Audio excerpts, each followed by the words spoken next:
Hai, saya Wawan Kotaro. Hai, saya Joe Crayon. Kami dari Jambrut. Selamat datang di Sandrasan. Nah, ini kenapa aku pakai Kenapa? kacamata hitam? Kenapa? Biar misterius. Karena yang bakalan kita bahas ini adalah sesuatu yang misterius, yang dicari-cari semua orang dan dicari-cari pemerintah. Kita membahas Gus Samsudin. Bukan dong. Kita membahas Bjorka. Gimana sih ceritanya Bjorka kok bisa? Kamu kan bapak trending Indonesia. Ceritakan. Jadi ada di pertama awal-awal Bjorka itu yang aku tahu ya, di sosial media itu dia ada di salah satu forum gitu. Forum yang isinya itu Kaskus. bukan. Lebih tepatnya ke dark web. Oh iya. Nah, jadi mungkin ada orang-orang yang memang main di dark web terus punya Twitter dan ternyata ada data yang dijual pada saat itu. Data dari, kalau nggak salah itu yang pertama itu data dari kartu seluler operator Indonesia. Itu ada Telkomsel, Excel dan lain sebagainya. Itu sebanyak 1,3 miliar data dijual. Enggak, nomor. Oh, nomor. Data diri orang. Kan kalau sekarang kan kalau mau daftar SIM card itu kan harus kita masukin NIK, ya kan, nama, terus apalagi itu. Nah, itu dijual di dark web. Sampelnya ada 2 juta katanya. Ya, data aslinya itu 1,3 miliar gitulah. Nah, mungkin pada saat itu akhirnya ada yang capture itu terus nge-tweet orang gitu loh. Terus rame lah. Kok gini ternyata kok bocor. Nah, yang awal mulanya Bjorka munculnya itu. Jadi itu akunnya username-nya Bjorka. Kayak gitu, dan akhirnya ya udah merembet sampai sekarang.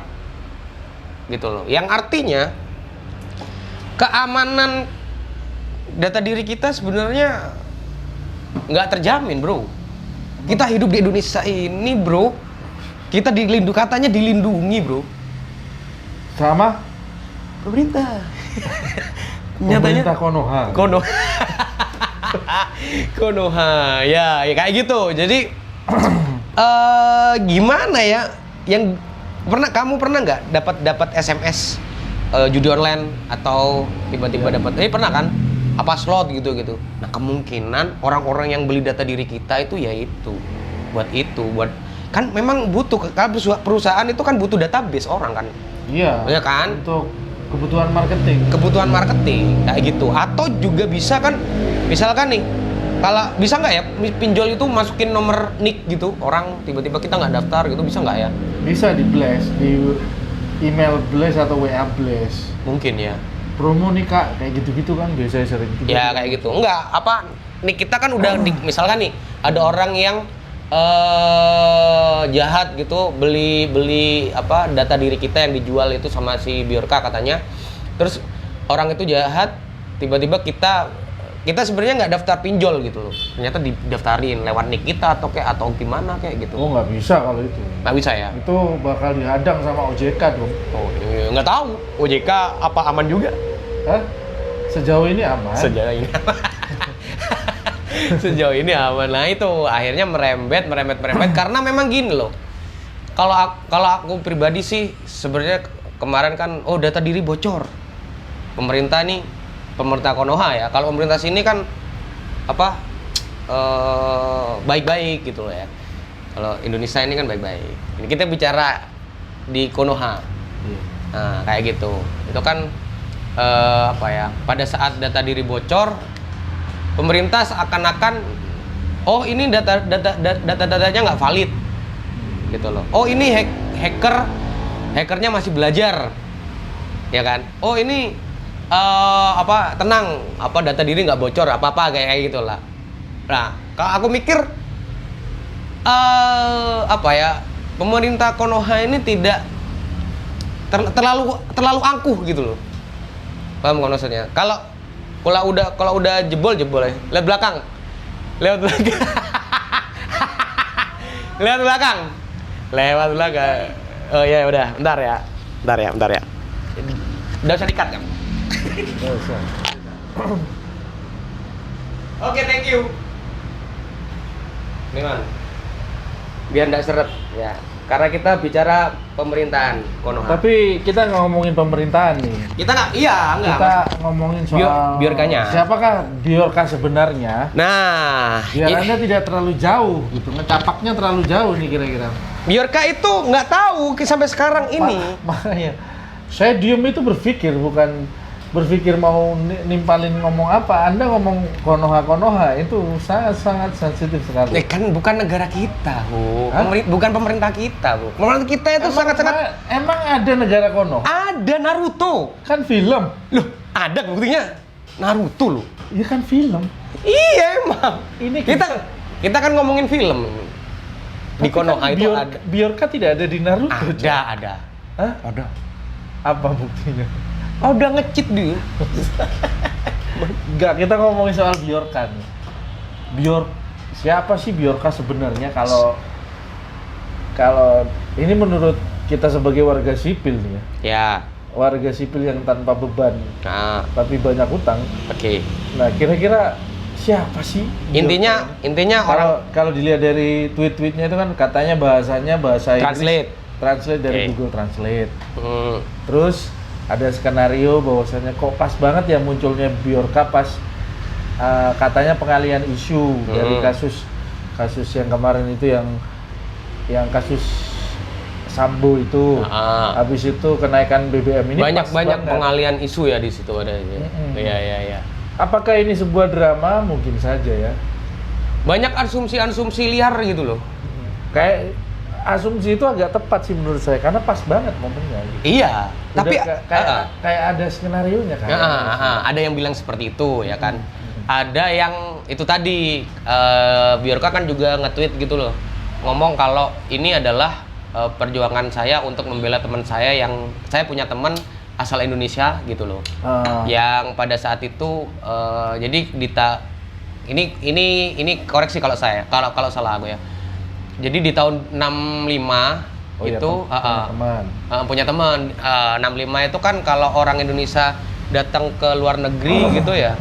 Itu kayak apa ya, tidak diakui lagi sama WNI kayak gitulah intinya seperti itu. Orang yang sayang banget sama negara kita. Nah, kayak gitu. Terus habis apa? Gimana? Ada lagi tuh apa ya kemarin ya? Itu katanya Bjorka ini ini buzzer kemarin saya buzzer konten ya. Buzzer di TikTok saya nonton. Kadrun. Yo katanya kadrun. Kadrun. Nah, jangan-jangan yang menginformasikan yang ini semua drama, Bro. Ada skenarionya gini. Saya boleh nggak langsung? Boleh. Bjorka dilempar isunya, habis itu yang berasumsi bahwasanya Bjorka ini adalah orang Indonesia, ini adalah kadrun, ini adalah apa lagi? Pengalihan isu, ini itu semua satu tim sebenarnya. Oke. Yang jadi penonton adalah kita sebagai masyarakat Konoha. Ya. Drama berarti ya. Balik lagi ini adalah sebuah drama. Kenapa? Why? Karena 2023 adalah tahun politik, bisa jadi kan? Bisa jadi, ya kan. Biasanya kan kalau mau mendekati tahun-tahun politik itu biasanya ada konten Ya. Konten yang dilempar. Biar rame lah gitu. Iya, tahun 2000 yang sebelum ini ada apa? 2019 ya? 2019 ada kontennya adalah musik.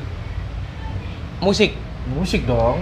Yang masa mana nggak ya? inget soundtracknya 2019 iya. ganti presiden. Iya benar. Itu isunya, itu sebagai trigger akhirnya terjadi sebuah konflik. Nah sekarang ini mungkin salah satu konten, karena kalau musik udah ya udahlah, udah pernah pasti kebaca mungkin ya. Udah kebaca. Oke. Jadi ibaratkan drama ini sebuah film. Kalau film itu mudah ditebak, maka penonton akan gagal nih filmnya. Nah, mungkin ini adalah sebuah bisa jadi skenario. Ya kayak inilah penari desa penari KKN. KKN di desa penari. Orang saya kemarin dari sana. Ternyata di situ ada terowongan kereta itu kan, depannya itu kafe itu kan. Oke. saya tanya ke warga sana, di Iya, situ memang di memang situ KKN. satu kampung itu ada 5 orang. Ada 5 warga, cuma 5 warga deket terowongan itu, Right, okay. hanya 5 warga. Saya tanya, Pak emang di mana sih desa kami? KKN ya? Nggak ada, mana itu nggak ada. Kalaupun ada, pasti kan ada klarifikasi dari keluarga korban dan keluarga dari orang-orang yang KKN tersebut. Balik lagi itu adalah endingnya apa kan? Endingnya launching film. Akhirnya filmnya diputar di Amerika. Oke. Sama juga dengan ini nih kayaknya. Biorka itu ternyata ya ada sutradaranya gitu ya. Dan yang berasumsi di media sosial di Twitter, di IG, TikTok Itu buzzer juga. bisa jadi. Kita nggak tahu. Ritmenya sama, Bro. Pasti ada yang pro, ada yang kontra. Ketika ada yang pro dengan Biorka, pasti ada yang counter. Dan itu argumennya pinter banget. Mudah percaya masyarakat Indonesia dengan hal-hal seperti itu. Oke, berarti seharusnya yang harus kita sikapi dengan adanya fenomena seperti ini apa? Otomatis kan gini, kan ini data diri kita nih, masyarakat Indonesia ya. Terus bocor kemana-mana, gitu. Kalau kita sebagai warga sipil biasa sih nggak ada ngaruhnya ya. Oke. Kalau bocor se-urgent itu, enggak lah. Kalau bocor sih enggak menurut saya. Oke. Kalau bocor, Gimana? hacker Indonesia kan banyak banget, Bro. Iya. Hacker Indonesia itu hebat-hebat sebenarnya. Kalau cuma ngelawan Biorka sih beres sebenarnya.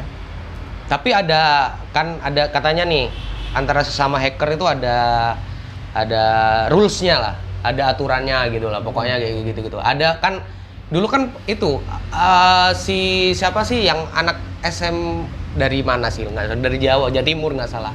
SMP. Dari Jombang nggak salah nggak? Iya pokoknya gitu. Itu dia punya statement, saya tidak mau. Dia kan hacker nih, hacker putih lah dulu ya. Kan itu nggak pas satu. Bug hacker ya. Iya bug hacker pada saat. Saya tidak mau mencampuri urusan Biorka. Iya. Itu kan intinya dia. Jadi kan di situ dia sama hacker tapi ada rules di situ loh. Mungkin itu kan hacker yang muncul. Hacker yang deep yang dibina oleh keamanan negara kan masih banyak, Bro. Ini kan katanya lagi bentuk tim nih. Nggak usah dibentuk, sebenarnya udah ada. Iya. Ya itu hanya untuk kebutuhan media saja sih. Iya mungkin saya. Ya. Mungkin itu karena menurut pandangan saya sebagai bukan hacker. Seharusnya saya hacker ngomong. Iya, gitu. Ya itu hanya kebutuhan media saja, Bro. Oke. Membentuk tim biar masyarakat tenang. Biar skenario-nya lancar. Oke. Tapi ada apakah ini adalah sebuah skenario ketika tapi kenapa skenario itu dibuat seakan-akan nih pemerintah kita nih udah ngebuat tim tapi recordnya jelek gitu. Contoh kemarin kan udah 2 kali salah tangkap nih, yang di Madiun, orang di Madiun sama di nggak salah Palembang atau gimana? Ada loh salah tangkap. Katanya Biorka itu. Iya. 2 kali. Ternyata siapa? Orang jual es. Nggak punya laptop. Bagaimana kita harus menyikapi? Apakah setolol itu kan nggak mungkin? Iya nggak tahu kan gitu, kita nggak tahu. Kalau menurut saya sih enggak. Iya. Ya kenapa maksudnya framingnya nih diperjelek gitu loh? Udah nih ya, buat tim gitu. Karena pasti ada calon-calon yang bakal dicalonkan di 2024 dan itu akan muncul sebagai penyelesai masalah. Sebenarnya nggak ada masalah. Heroik mungkin ya. Iya. Oke, jadi mungkin nanti ada pahlawan gitu ya yang mungkin ada Nabi Khidir. Oh cocok ini. Makanya kemarin itu sempat efek rumah kaca itu ngerilis lagu judulnya Heroik. Nah itu. Udahlah bro. Yang namanya media sosial itu kan Anda sudah sering bilang, jangan mudah percaya. Kita sebagai penggiat media sosial dan penggiat drama juga. Ya benar. Saya sih nggak heran gitu Biorka. Selama itu tidak mengganggu keamanan kita sebagai warga sipil, enggak. Itu kan hanya permainan kosakata, bro. di dalam media sosial. Ada istilahnya ilmu copywriting. Copywriting dalam caption itu kan udah ada ilmunya, bro. Oke, bro. Dalam digital marketing ada istilahnya AIDA, bro. Attention, insecure, desire, endingnya call to action. Yes. Jadi attention dulu, disapa dulu. Hey, ini loh Bjorka. Oke. Habis itu insecure itu apa ya artinya? Insecure itu Panik. Oh ya. Bikin panik. Habis itu desire, hasrat. Dari panik itu ada hasrat, habis itu action. Action untuk melakukan sesuatu, entah disuruh ngamanin ganti password, entah disuruh jaga nick sendiri. Udahlah, gini. Beberapa 2 tahun yang lalu kita panik banget. Saya juga termasuk Dengan pandemi ya? Dengan ancaman-ancaman insecure yang disebut dengan kesehatan kan. Oke. Apa yang terjadi sekarang? Pandemi jadi komedi, bro. Karena komedi ini kata teman-teman stand up comedy. Iya. Kata Coki. Iya. Dulu dia ngomedein Covid ya kepada awal-awal ya. Dihujat habis-habisan, bener ya? Karena teorinya gini katanya. Komedi itu adalah tragedi yang sudah lewat. Tragedi yang udah lewat. Coki salah. Tragedi yang sedang terjadi dia komedi ini, bener ya? Iya, akhirnya banyak hujatan tuh. Oke. Akhirnya ya karena dia naiknya dari situ. Balik lagi drama trainer, bro. Nah, dari situ kalau menurut saya sih Bjorka ini sih lebih parah yang pandemi kemarin ini. Apa yang terjadi pandemi? Bisnis, bro. Bisnis, oke. Bisnis. Nah, balik lagi Bjorka ini juga nanti next mungkin bisnis, bisa jadi kita daftar email suruh bayar jasa keamanan. Oke. Oi. Uang preman. Parkir. Iya, parkir. Uang preman, bro. Iya. Oke, bro. Atau kita daftar Instagram, Facebook atau dana YouTube. Bayar nih. Bayar. Kayak sewa ruko. Iya, bener. Untuk keamanan. Kalau enggak nanti gini gitu bisa jadi. Oke. Nanti AdSense kita bakal dicabut. Bisa jadi. Iya, bisa jadi. Nanti endingnya nggak tahu gimana. Nggak tahu ya kita ya. Oke. Atau nggak tahu ya, skenarionya biasanya endingnya gitaris Led Zeppelin, bro. Udah diem. Oke. Gitu. Nah, pasti endingnya kita disuruh bayar ya. Bikin email bayar. Kemungkinan. Kalau misalnya gini, email berbayar harus bayar nggak kamu? Ya mau nggak mau karena kebutuhan digital kita nih sekarang. Udah. Mau nggak mau dong. Nggak mau. Disuruh bayar. Mantap. Bjorka. Dan itu Iya, kita nggak tahu. Ini kayak jering lama-lama saya ya. Cocok logi ya. Ini banyak nih komen-komen lah ya. Kita sharing-sharing. Kayak gitu. Bisa jadi. Bisa jadi seperti itu sih. Ya ini hanya asumsi, tidak 100% benar. Berdasarkan cocok logi kita aja. Tapi semoga untuk mungkin yang ada beberapa orang, ya kalau kita sebagai warga sipil katanya yang biasa-biasa aja kan kita nggak masalah untuk udah kita nggak peduli biodata kita atau data-data kita tersebar atau apa. Mungkin ada orang-orang yang memang membutuhkan data diri yang memang benar-benar harus jaga nih. Mungkin nggak sama seperti kita sih. Gini, bro. Kalau seurgent itu negara bocor misalnya, seurgent itu kok nggak panik-panik amat ya? Ini negara loh. Itu salahnya, bro. Makanya. Ya, maksudnya gini loh. Kalau kadang negara kita itu kurang legowo untuk mengakui kekalahan gitu loh. Enggak gitu, maksudnya ya udah kita nggak mampu nih, bisa minta tolong apa gitu loh maksudnya. Enggak, emang di setting emang kayak gitu. Ya nggak tahu sih. Emang dramanya kayak gitu. Kalau ini memang benar-benar mengancam keamanan negara, wah urgent banget, bro. Ya. Seperti halnya kejadian 98. Urgent kan berarti? Urgent berarti. Oke. Terus pandemi kemarin, urgent banget kan? Nyata. Nah mungkin digital kali ya, orang Indonesia masih belum sadar digital mungkin. Oke. Tapi itu kalau masyarakatnya nggak panik wajar. Tapi kalau negara nggak panik, nah ini tanda tanya. Bukan berarti pemerintah santai-santai aja ya? Santai aja. Oke. Emang di orang-orang di pemerintahan soal cyber nggak ngerti, pasti ngerti semua lah. Iya. Pasti ngerti semua lah. Tapi ini ada, nggak tahu di balik ini semua ada skenario ending-endingnya bisnis. Kalau nggak bisnis ya kepentingan pemilu lah. Kalau kita cocokkan jawabannya di tahun 2023 tadi. Oke, nanti setelah tahun 2023 ya, nonton ini lagi kita video ini. Ini jangan-jangan ada penonton kita di masa depan di tahun 2023. Kita lihat ya, apakah nanti masalah Biorka ini itu ada sangkut pautannya dengan ya mungkin email berbayar, ya kan? Atau daftar Instagram atau Facebook. Kalau ada nanti di 2023 masih ada Facebook dan Instagram itu berbayar atau gimana? Kita nggak tahu. Yang nggak berbayar cuma satu, TikTok mungkin. Ya, mungkin tiba-tiba ternyata developernya si TikTok Biorka. Nggak tahu loh. Ya nggak tahu dong. Katanya ya. Tapi sih sejauh ini ya aman-aman saja lah. Nggak usah gini. Kita sebagai masyarakat biasa, warga sipil biasa, nggak usah. Kita udah sering mengalami kayak gini, drama-drama kayak gini kan. Kita nggak usah gampang panik, nggak usah gampang heran. Karena kalau kita gampang panik, yang terjadi kita akan dimanfaatkan oleh kapitalis. Endingnya bisnis bro. Ya, kita nggak tahu. Iya. Udah deh. Cuek aja. Kita itu seharusnya mikir bagaimana bisa makan besok sekarang. Bagaimana bisa makan besok, bener. Ngapain kita bingung-bingung mikirin keamanan negara? Udah ada yang mikirin bro. Udah lah ya. Jadi kalau kalian punya pendapat lain bisa komen-komen di bawah. Jangan lupa like sama subscribe-nya. Oke? Kayak YouTuber aja. Kayak YouTuber ini. Anda YouTuber? Iya, YouTuber kita. YouTuber pemula, yuk.